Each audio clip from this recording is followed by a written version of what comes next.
Israeli सेना ने बंधकों पर भी बड़ा दावा कर दिया है। हमास की कैद में बंधकों को खाना नहीं मिल रहा है, ये बात कही गई है। बंधकों को बेहद संकरी टनल में रखा गया है। कई बंधकों के पास टॉयलेट तक की सुविधा नहीं है। बंधकों को सांस लेने में भी काफी तकलीफ हो रही है।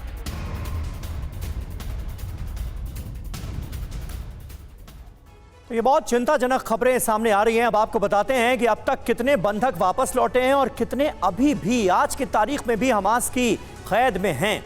ये देखिए, पूरा डेटा हम आपके सामने रख रहे हैं। कुल बंधकों की संख्या 251, इनमें से 97 बंधक गाजा में ही मौजूद हैं। 117 बंधक खुशकिस्मत रहे, वो जिंदा वापस लौट आए हैं। 33 बंधक अब तक मारे जा चुके हैं। ये आईडीएफ की तरफ से दावा किया गया है, इजराइल की तरफ से दावा किया गया है बंधकों की स्थिति को लेकर। और इधर इजराइल हमास के बीच समझौता मुश्किल नजर आ रहा है। नया हमास चीफ याह्या सिनवार मानने को तैयार नहीं है।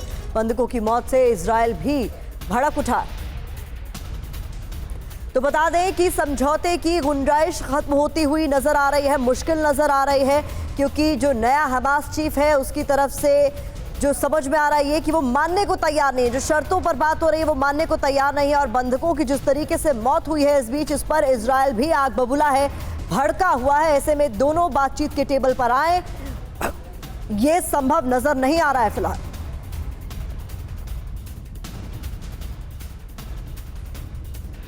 देखिए, ये अहम खबर और इससे जुड़ी कुछ और अहम जानकारी हम आपके सामने रखने जा रहे हैं। हमास वर्सेस इजराइल, अब क्या युद्ध से ही फैसला मुमकिन है? 6 और बंधकों की हत्या से दरअसल बातचीत का पूरा प्रोसेस अटक गया है। इजराइल और हमास के बीच समझौता बहुत मुश्किल नजर आ रहा है। हमास की मांग क्या है? सबसे पहले आईडीएफ हमले रोके। इजराइल के मध्यस्थ बेनतीजा बातचीत से परेशान है। नए हमास चीफ याह्या सिनवार का रुख और भी ज्यादा सख्त नजर आ रहा है बंधकों की रिहाई को लेकर। हमास की कैद में मौजूद बंधकों पर संकट गहराता हुआ नजर आ रहा है। मनीष, ऐसे में क्या यह माना जाए कि बंधकों की रिहाई फिलहाल अटक गई है, इस पर बात आगे ही नहीं बढ़ रही? देखिए, सबसे बड़ी बात यह है कि बंधकों की रिहाई तो तब होगी ना जबकि इजराइल की सरकार भी चाहेगी कि हाँ, बंधकों को रिहा करना है। वो हम उनकी प्राथमिकता होगी। अभी फिलहाल ऐसा दिख नहीं रहा है। और अगर होना होता तो फिर इस्माइल हानिये के टाइम में ही हो गया होता। उस समय ज्यादा सकारात्मक माहौल था। आज की तारीख में वैसा है नहीं।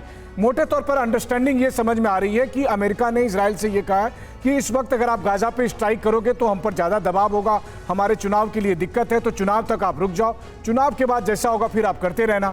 वहीं दूसरी तरफ इजराइल भी अब चाह रहा है कि एक नया वॉर फ्रंट पर ही हम ज़्यादा एक्टिव हो जाए, जो साफ तौर पर दिख भी रहा है कि वो लेबनान और सीरिया में ज़्यादा एक्टिव होते दिखाई दे रहे हैं। गाजा में जो होना था वो हो गया है। बस खाली उसे ये इंश्योर करना है कि हमास हो, हिजबुल्लाह हो, उनको अगर कहीं पॉज मिलेगा तो वो अपनी ताकत दोबारा से रीगेन कर सकते हैं। वो आईडीएफ होने नहीं देना चाहता है। लेकिन इन सब के बीच जो सबसे अहम बात है, जब तक युद्ध चलेगा तब तक नेतन्याहू गद्दी पर हैं।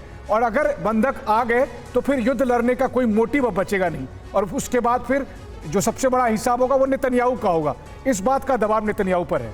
बड़ी बात आप कह रहे हैं। और देखिए, बंधकों की रिहाई को लेकर अमेरिका भी परेशान है। वो चाहता है बंधकों की रिहाई हो। कतर और मिस्र से ऐसे में अमेरिका ने कहा है कि जानकारी जुटाएं कि हमास आखिरकार चाहता क्या है। हमास को कोई छूट नहीं देना चाहता अमेरिका, ये जानकारी भी सामने आ रही है।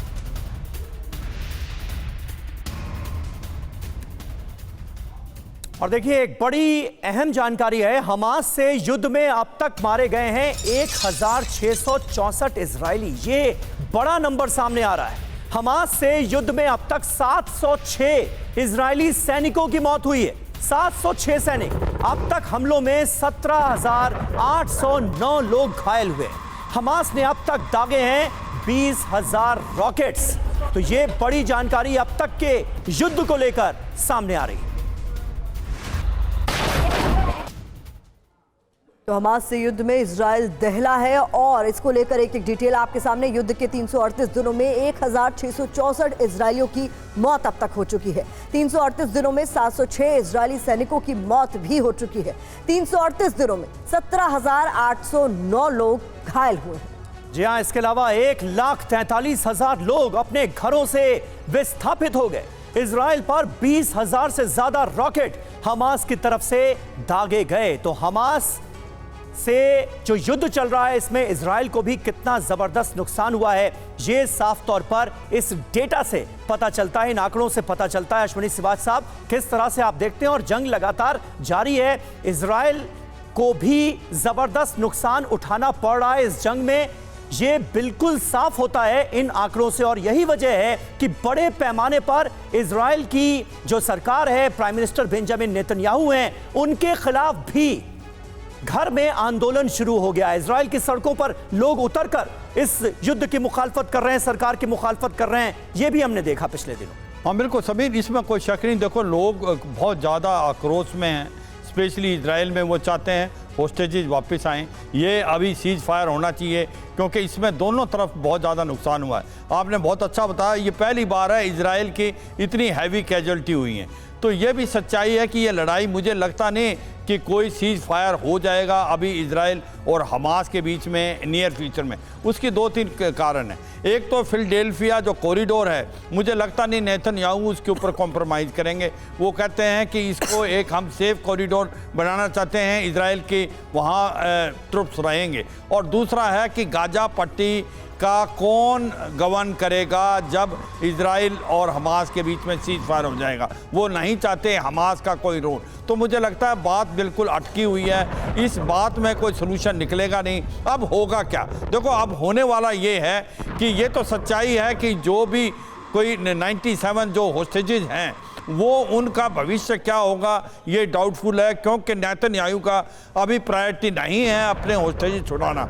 और इन्होंने ये भी किया हुआ है, हमास ने, ये होस्टेजेस 2, 3, 4 के ग्रुपों में अलग अलग बांटे गए हैं, सो दैट अगर इजराइल हमला करके इनको छुड़ाने की कोशिश भी करे तो वो सक्सेसफुल ना हो।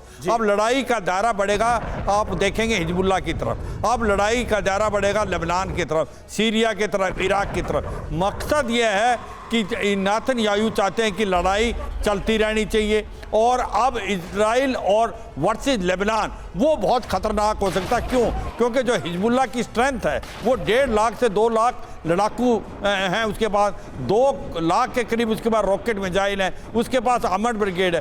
कहने में जो हिजबुल्लाह है उसकी 10 गुना मिलिट्री स्ट्रेंथ है हमास को लेके। तो इतना आसान इजराइल के भी नहीं होगा हिजबुल्लाह से। मगर इजराइल को एक बात मालूम है, आज या नहीं कल इजराइल वर्सेस हिजबुल्लाह होना ही है। और अगर उसके आज नहीं हमला करेगा तो हिजबुल्लाह करेगा।